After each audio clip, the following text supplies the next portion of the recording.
With oil shipments blocked, gas prices up, and our allies sitting this one out, everybody's asking, how much longer are we going to do this? Sure. Good. I don't think so, but it'll be soon. Hey, President Sleepy Time Bear, wake up! All right? Nobody walked into that studio expecting anything unusual. The lights came up, the band hit their cue, the audience settled in for the familiar comfort of late-night television, and for about 30 seconds it felt exactly like that. Then something shifted. The jokes stopped feeling like jokes. The pacing slowed down in a way that made the room lean forward. And by the time most people realized what Colbert was actually doing, it was already too late to look away. He opened on Trump and the Iran conflict, standard headline territory on the surface. But the approach underneath was anything but standard. Most hosts in that situation hop between topics, land a punchline, move on. Colbert stayed put. He dug in. He took one thread and pulled it slowly, methodically, with the patience of someone who already knew exactly where it was going to unravel. The jokes got sharper as the minutes passed. But sharpness wasn't the point. The point was accumulation. Colbert wasn't building toward one big punchline. He was building toward a portrait, pulling in moments not just from that week, but from a pattern stretching back much further. Confident declarations that contradicted each other. Victories claimed over situations that remained entirely unresolved. Crises repackaged and relaunched like sequels nobody asked for, one after another until the pattern became impossible to ignore. And that was the genuinely dangerous move. Not mocking a specific statement, not attacking a specific decision, reframing the entire public persona.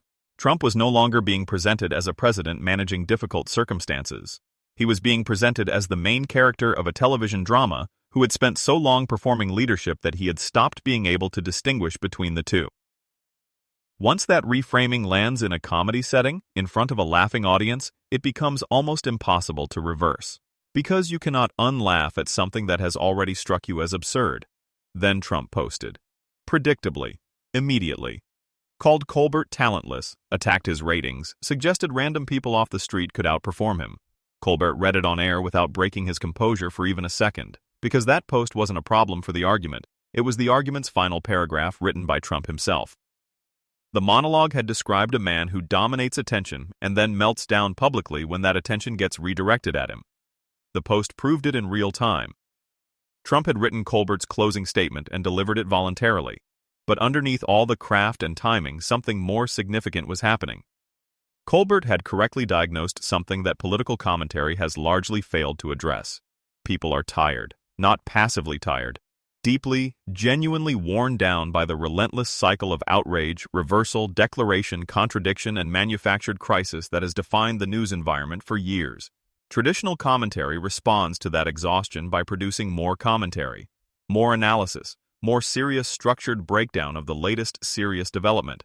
And audiences increasingly tune it out because they simply do not have the emotional bandwidth left to absorb it. Laughter operates on a completely different frequency. At its most effective, it is not simply a response to something amusing. It is recognition. The specific feeling of realizing that something you have privately understood for a long time has just been said out loud in public. And when recognition hits an exhausted audience, when they laugh not just at a joke but at the machinery producing the jokes in the first place, something fundamental shifts in how they process everything that follows. That is the environment Colbert was working in and working with. He constructed a monologue that gave an exhausted audience permission to see the pattern clearly without being crushed by the weight of it. He suggested, without ever stating it directly, that Trump had actively participated in building a media culture where conflict is content, outrage is strategy, and every crisis exists primarily to generate the next cycle of attention.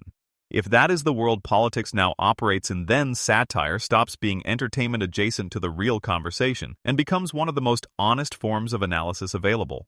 The clips circulated everywhere within hours. Supporters called it biased. Critics called it one of his finest performances in years. The debate raged across every platform, but the debate itself was proof that the monologue had done exactly what it set out to do.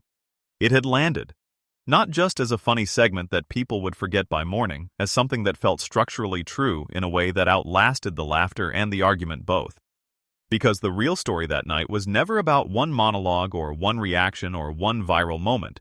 It was about a man who constructed an entire public identity around controlling attention, discovering once again that attention obeys no one permanently.